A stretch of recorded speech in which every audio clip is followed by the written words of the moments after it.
Oh haleluya haleluya haleluya. Ngo abantu dutinya urupfu tugatinyuka ibyaha ngo bizana ibyishimo kandi ari byo nyirabayazana. Nukuri bene data, abantu b'iki gihe batinyuka gukora ibyaha by'indengakamere ariko bagatinya urupfu ariko bakirengagiza ko burya ibyaha ari byo bizana urupfu.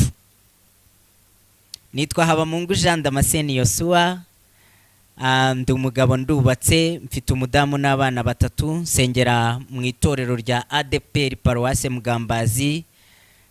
Nishimiye kubana namwe muri kano ka mwanya gatoya. Numvishe abantu mukunda kunkurikira, abantu munkunda nanjye nkunda cyane. Mfite umuhate wo kuba nafata kano ka mwanya kugira ngo dusangire gatoya ku ijambo ry'Imana.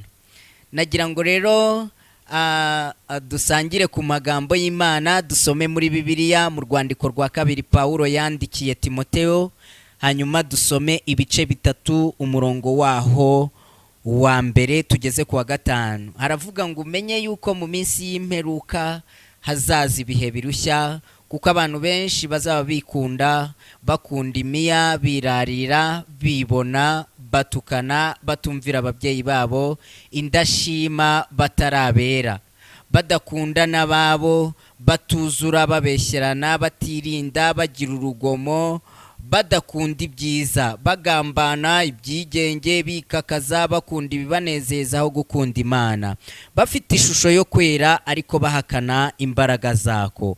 Abameze batyo ujye ubatera umugongo. Haleluya. Iri ni ijambo Paulo yandikiye Timotheo, aramubwira tujye umenya ko mu minsi y'imperuka hazaza ibihe birushya. Nagira ngo mbabwire bene data muneza amatwi, ab'iki gihe bakora ibyaha byinshi kandi by'indengakamere.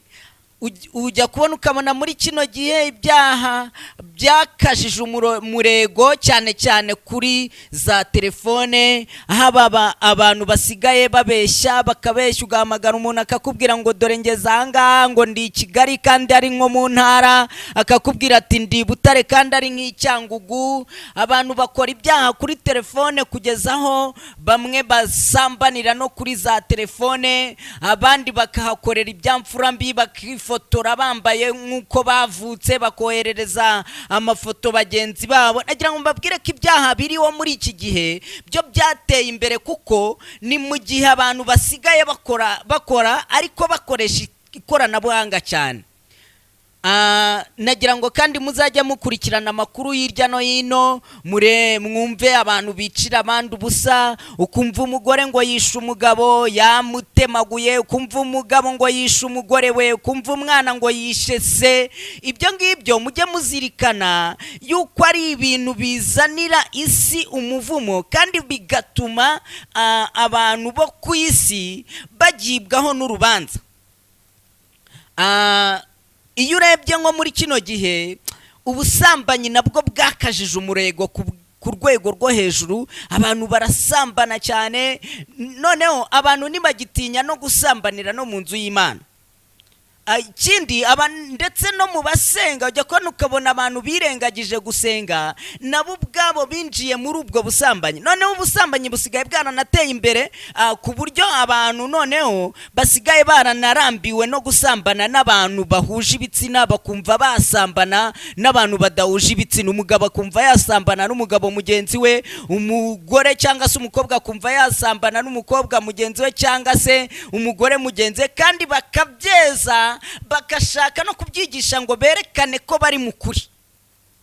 Iyo ugiye kureba ujya kubona ukabona barozi nabo bateye intambwe zo mu rwego rwo hejuru, ku buryo basigaye bakaroga abantu. Noneho basigaye baranarenze no kuroga mu buzima busanzwe, bakinjira no mu rusengero. Umuntu akaba yarakubuze ariko akavuga ati buretse nze nishushanye, nzagende mbatizwe, nzagende nsenge, nzagende njye muri korari runaka, kubera ko yakijijwe ubu sinamubona, buriya ninjya mu gakiza nkatangira kumubeshya nzamubona, akabona ko nanjye nakijijwe nzamubona. Mwatari mwe muvuye ku rusengero agatangira kukubwira ati ngwino unyure mu rugo, hari agashera nayishije, ese mfite agafanta twagasangira, ukagira ngo ni umuntu mugenzi wawe, kumbe arashaka kukwica. Imana idufashe cyane. Hanyuma nagira ngo kandi muzajya mwitegereza cyane cyane muri kino gihe.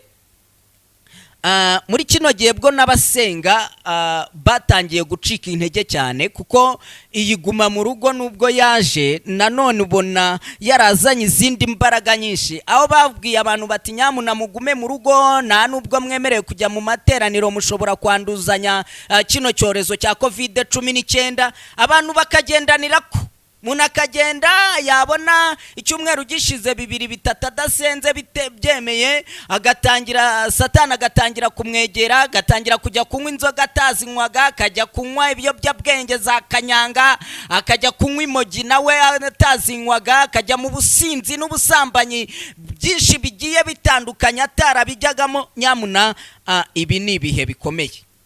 Hanyuma rero ariko nagira ngo mbabwire ko mwebwe abakomeje kuba Imana yacu mukarushaho gusenga Imana, nagira ngo nyamuna mbabwire ngo mukomeze mushyiremo agatege musenge, kandi mwihangane ntihagire n'ibibatera ubwoba. Nagira ngo mbabwire yuko burya nta n'umuntu upfa mbere yo gupfa, nta muntu upfa mbere yo gupfa. Mwihangane kandi ndagira ngo mbabwire n'akandi kantu, nagira ngo mbabwire yuko burya ikizakwica kikurinda ikiguhohotera. Ntihakagire umuntu ubatera ubwoba ngo nyamuna dore murapfuye, dore haje ibirwara by'ibyorezo. Nagira ngo mbabwire ko burya nimba uzicwa n'umuhoro COVID ntago yakoraho. Nagira ngo mbabwire ko nimba uzicwa n'impanuka umurozi ntacyo yagutwara. Nagira ngo kandi mbabwire ko rwose burya nuzumva hadutse intambara cyangwa se akaduka indwara z'ibyorezo, nta kindi kintu kibikurura burya n'ibyaha. Abantu baba bakabije gukora ibyaha cyane. Iyo wirinze ibyaha rero burya n'Imana igira uburyo igukingiriza, abanzi ntibakubone, ibyorezo ntibigufate. Nagira ngo mbabwire ko burya ibyorezo byose n'intambara zose burya akenshi na kenshi biza bifite list. Nujya kumva ukumva isasu riravuze, ujye umenya ko burya hari umuntu ritwaye byari rifite ku rutonde. Nujya kumva ukumva impanuka ibereye hariya, ntago yagushakaga, yashakaga uwo yari ifite ku rutonde. Buriya rero nibi byorezo ibyo ari byo byose biba bifite abantu bije guhitana, ariko cyane cyane abatubaha izina ry'Uwiteka Imana. Nagira ngo rero karakanya gato, nagira ngo babwire n'abantu dutinya urupfu ariko tugatinyuka ibyaha, kandi ibyaha ari byo bizana urupfu. Nagira ngo mbabwire ni nyamuneka mukomeze gukora neza, twirinde ibyaha bitandukanye, maze nitunapfa tuzigira iwacu mu ijuru, kandi tuzapfe nk'uko abakiranutsi bapfa. Murakoze murakajya mu ijuru. Nimero yanjye ya telefone ni 0788 466 3998. Ushobora no kujya kuri YouTube kuri channel ya Birahiye TV, hanyuma ukahasanga indirimbo zanjye ndetse n'ijambo ry'Imana. Yesu aduhana umugisha.